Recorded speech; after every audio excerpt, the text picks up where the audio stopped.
To use an espresso machine, make sure that it's plugged in and the switch is on. Remove the tank.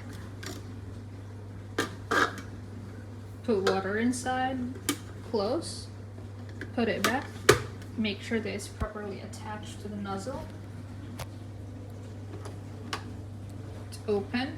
Here you have to put the capsules. Press the button to turn on. Once it stops blinking, you can put the capsule right here. Close it. Put the cup right here. And press either of these buttons right here. Coffee will come out here. Once it's done, you can remove the used capsules here. Put it back. Once you're done, turn off and remove the plug from the socket and turn off the main switch.